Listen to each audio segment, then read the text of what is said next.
Imagine lending your friend $10, but then making them buy a $15 sandwich from you. That's basically what rich countries do with foreign aid. In the next few minutes, we're going to break down how this works. You'll see why countries that get lots of aid often end up poorer, not richer.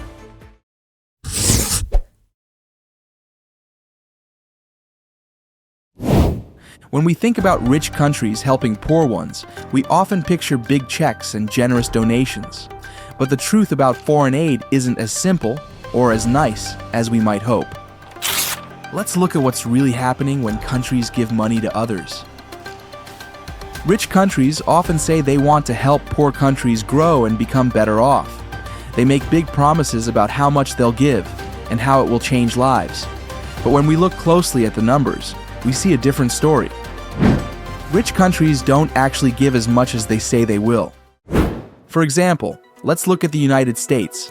Many people think the US gives a lot of money to other countries, but the truth might surprise you. The US gives less than 1% of its budget to foreign aid. That's much less than most people think. It's like if you had $100 and only gave away 50 cents. Not very much, right? And it's not just the US. Many other rich countries also give very little compared to what they could.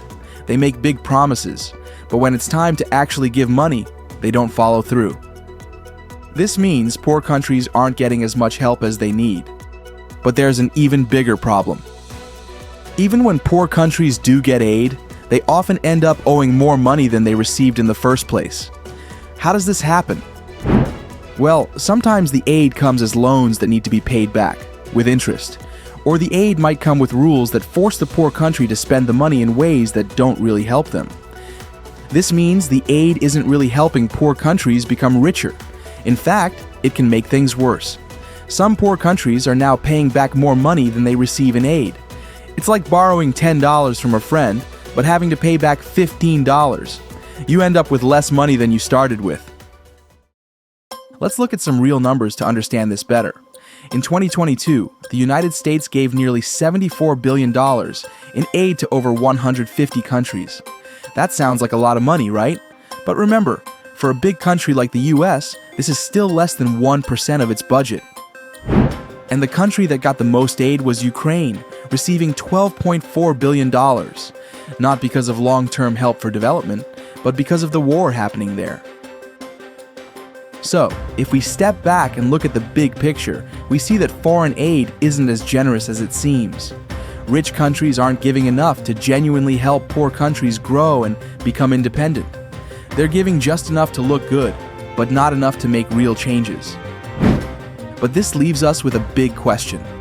If aid isn't really helping, why do rich countries keep giving it? There must be some reason they continue to do this, even if it's not making poor countries richer. To understand this, we need to look deeper at what's really going on behind the scenes.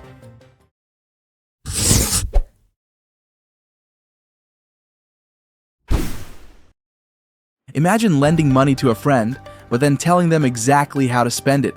Sounds strange, right? But that's exactly what's happening with foreign aid on a global scale.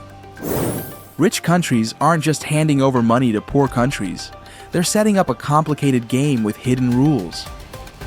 And these rules might surprise you.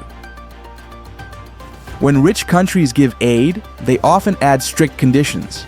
These conditions are like a set of instructions that poor countries have to follow. They tell the poor countries exactly how they can use the money. At first, this might seem like a good idea. It looks like the rich countries are making sure the money is used well. But there's more to it than that. These rules often help the rich countries more than the poor ones. For example, some aid money can only be used to buy things from the country giving the aid. This means poor countries have to buy expensive goods from rich countries, even if they could get them cheaper somewhere else. It's like being forced to shop at an expensive store when you know there's a cheaper one down the street. Sometimes, the rules say that poor countries have to use the aid money to hire expensive experts from rich countries. These experts might not even know much about the poor country they're working in, but the poor country has to pay them anyway.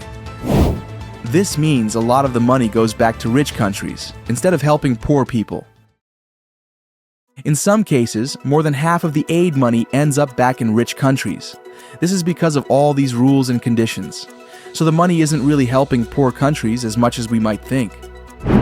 It's like giving someone $1, but then taking 50 cents back. The World Bank, which gives a lot of aid, has even said that many of its projects don't work well. A report from the year 2000 said that 55 to 60% of World Bank projects failed. That's more than half. This shows that even when aid is given, it doesn't always help like it's supposed to. Let's look at a real example. In the Philippines, they got a lot of aid, but instead of helping, it actually caused problems.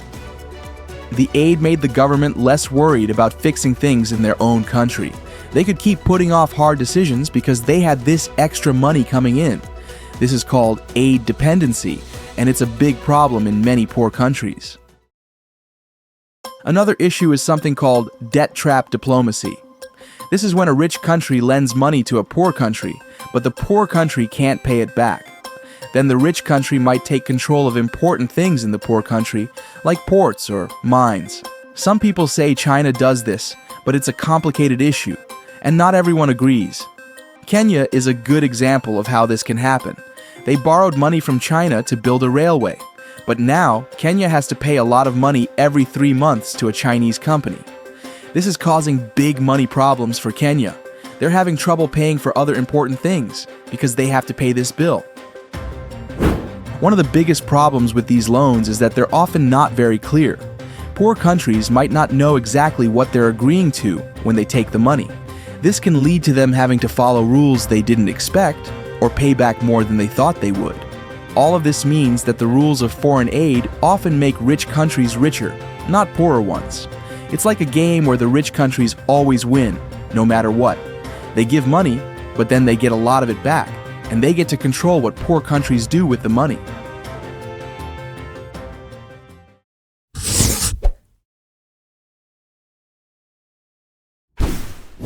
If you thought foreign aid was tricky, wait until you hear about the debt trap. It's like a big hole that poor countries fall into, and they can't climb out. Let's see how this happens. Poor countries often need to borrow money just to keep things running. They might need cash to pay for food, build roads, or keep schools open. At first, this seems like a good idea. They get the money they need right away, but there's a big problem hiding in the details. When countries borrow money, they have to pay it back later, and they have to pay extra. This is okay if everything goes well, but what if something goes wrong? Maybe there's a drought or the price of their main export drops. Suddenly, they can't pay back the loan on time. This is where things get really bad. When a country can't pay its loan, it has to borrow even more money. But now, the new loans come with even tougher rules.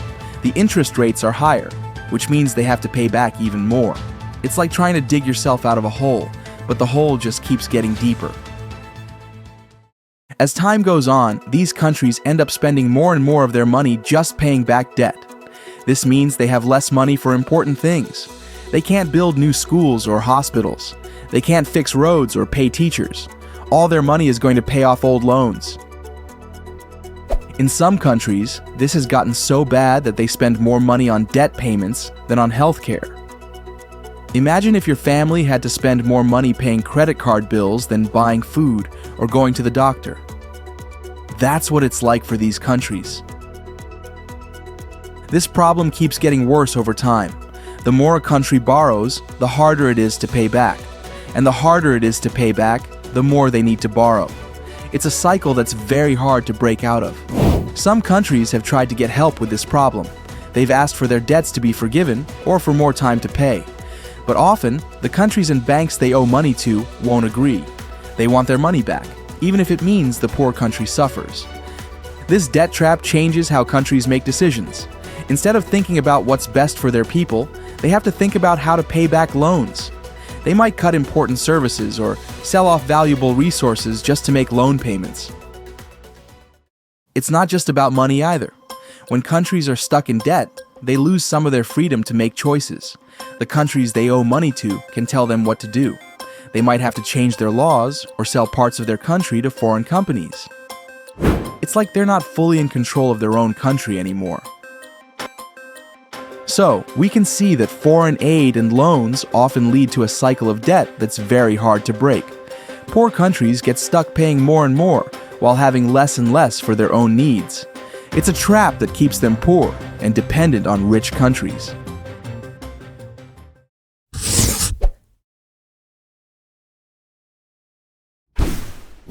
Ever felt like favors come with hidden strings?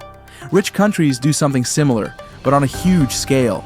They use aid and loans to gain power over poor countries. This power isn't just about money, it's about control. When rich countries give aid or loans, they often ask for things in return. These requests can grow into big demands. Poor countries might have to change their laws or open their markets to foreign companies. Sometimes, rich countries even tell poor countries who they can trade with. For example, a rich country might give money to build a road in a poor country, but then they might say, "You have to use our construction company to build it." This means the poor country can't use local workers or companies, even if they're cheaper or better. Or a rich country might give money for education, but then say, "You need to teach our language in your schools." This can change the culture of the poor country over time. These demands can be hard for poor countries to refuse. If they say no, they might lose the aid or face other punishments. They might not get loans in the future, or rich countries might stop trading with them. This puts poor countries in a tough spot. They often have to do things that hurt their own people just to keep the aid coming. In the 1980s and 1990s, many African countries needed money. Rich countries and big banks said they would help, but only if these countries changed how they ran things. They had to cut spending on healthcare and education and sell government-owned companies. This caused big problems. Many people lost jobs, healthcare got worse, and schools suffered. Rich countries also use aid to control trade and get support in world meetings. They might say, "We'll give you aid, but you have to buy our products," or "Vote with us at the United Nations." This means poor countries can't always choose what's best for them. Sometimes rich countries use aid to get access to natural resources. They might offer money to build a mine or an oil well, but then take most of the profits. The poor country ends up with environmental damage and little money. All of this means that foreign aid is often used as a tool for control, not just to help. Rich countries can shape poor countries' economies, politics, and even cultures. They can make poor countries depend on them for money, goods, and support. But this control isn't always obvious. Rich countries often say they're just trying to help or teach poor countries how to run things better. They might even believe this themselves. But the results often show that the help comes with a high price for poor countries.